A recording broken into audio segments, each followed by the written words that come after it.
Good afternoon, children. Today you will revise chapter crop production and its management. Children, you have already read different agricultural practices. Last agricultural practice was going on, that is harvesting. Before that you have read, children, agricultural practices like preparation of soil, sowing, manuring, irrigation, crop protection and harvesting. Harvesting is the process of cutting and gathering of crops after maturation. When the crops are matured, they are cut and gathered. This harvesting is done with the help of sickle. Sickle means hasiya. Okay, children? Now, it can also be done with harvester. In large farm, combine is also used for harvesting and threshing both. Now, what is threshing, children? Separation of grains from the cut crop is called threshing. After harvesting, threshing is used to separate grains from the crops. In large farm, combine is a machine that is used for both harvesting and threshing. After threshing, the grains are mixed with chaff or husk or bhusa जिसको कहते हैं. Okay, so these grains and chaff are taken in a basket and it is allowed to fall from a height.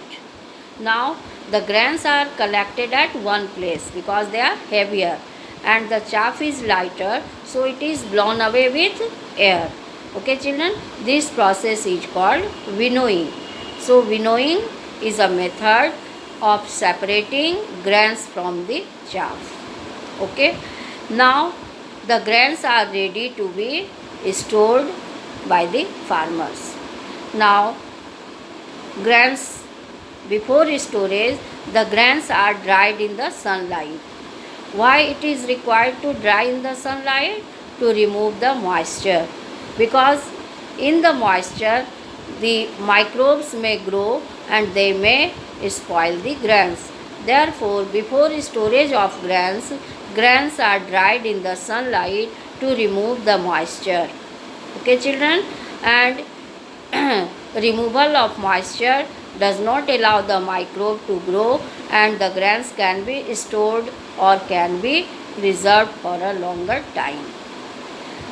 Now farmers keep some grains for their personal use and rest of the grains they sell in the market. They give it to government agency like FCI, Food Corporation of India, or State Houseware Corporation. They can give it to the State Warehousing Corporation. The farmers give these grains to these two agencies. Okay, children. Now fruits and vegetables, they are stored in deep freezer or in cold storage. Okay, children, you know grains are stored in the granaries or silo. Granary is a room or storehouse where the grains are stored, and silo is a tall tower-like structure in which the grains are stored. So storage of grains are done either in silos or in granary, whereas fruits and vegetables are stored in deep freezer or in cold storage. So this is about the storage of grains and fruits and vegetables. Now the next topic is crop improvement. Crop improvement. Okay, children, you have read agricultural practices are followed by the farmers to increase the production of crops. But since the population is increasing rapidly, so to feed each and every citizen of India, a revolution was brought about in 1960s. Okay, children, this revolution was for increasing the production of crops so that each and every citizen of India may get the sufficient quantity of food. This revolution is called Green Revolution. It was brought about in 1960s by Dr. Swaminathan. Okay, children, it was very important revolution, and in this revolution high yielding dwarf Mexican variety was introduced in India. These high yielding Mexican dwarf wheat varieties were resistant to disease, were resistant to pest and lozing.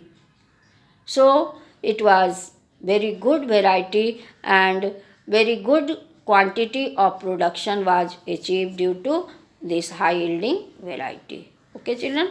So what is green revolution? A revolution was brought about in 1960s to increase the production of crops. In this method, high yielding Mexican wheat dwarf variety was introduced in India, and these Mexican wheat variety were resistant to disease, pest and lozing. Okay, so very good production or they were high yielding variety. High yielding means बहुत ज़्यादा उससे फसल हुआ. Okay, children. Now the next is hybridization. Hybridization is another way of increasing the production of crops. It is a method of cross breeding between two different individuals. These two individuals are genetically different. Okay, there is cross breeding between two genetically different varieties, and in the next generation individual with all the desirable characteristics are achieved.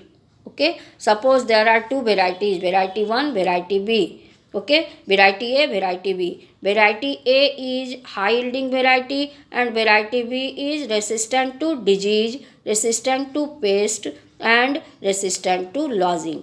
So there is cross breeding is done between these two varieties, and in the next generation the crops are produced which have both the characteristics.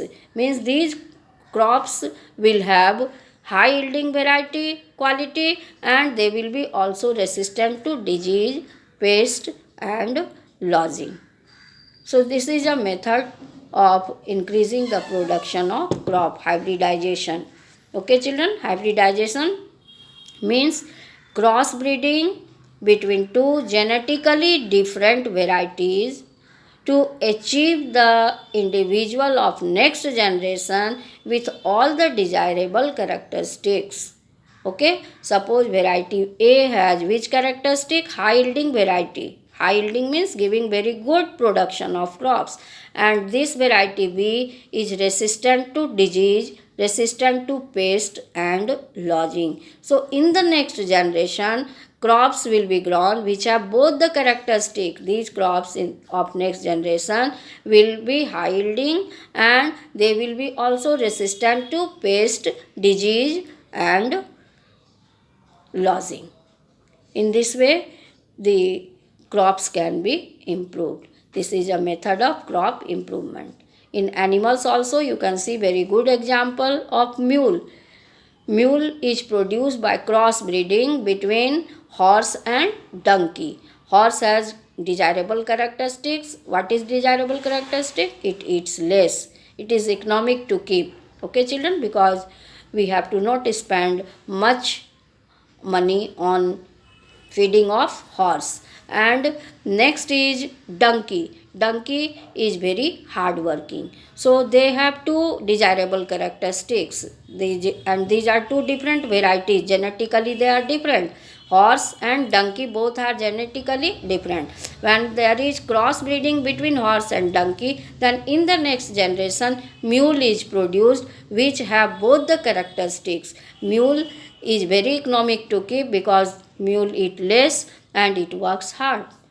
So it is also hybridization. Hybridization you followed, children?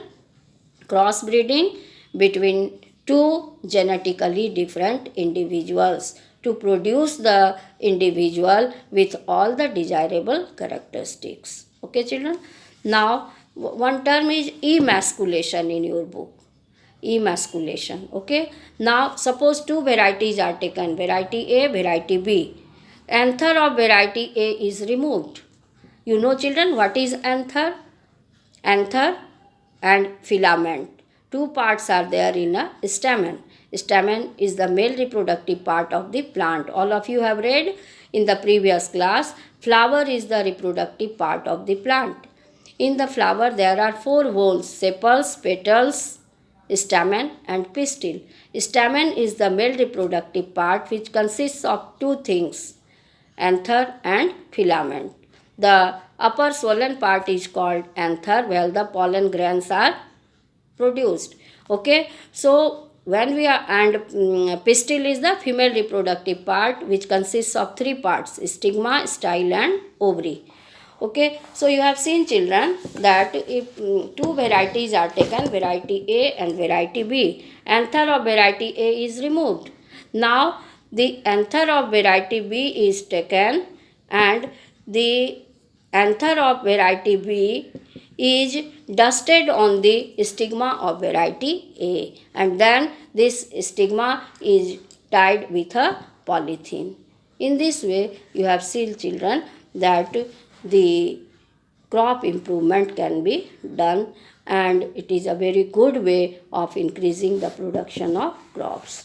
So hybrid varieties are distributed in agricultural universities and research institutes amongst the farmers to increase the production of crops. Okay children, now one thing is GM crops. What is GM crop? GM means genetically modified crops. In genetically modified crops, the DNA is modified. Okay children, and DNA is modified using various techniques of genetic engineering. So when the DNA is modified, then the characteristic of the crops can be changed, and it is also a method of increasing the production of crops. With this, your topic is complete children. You have read all the agricultural practices. You have also read crop improvement, methods of crop improvement like hybridization, what is green revolution, everything I have discussed children. So tomorrow I will discuss question answer, and tomorrow I will conduct oral test also. All of you will prepare this chapter. You will learn all the keywords you must know, and you will revise the chapter also thoroughly. Okay children, thank you.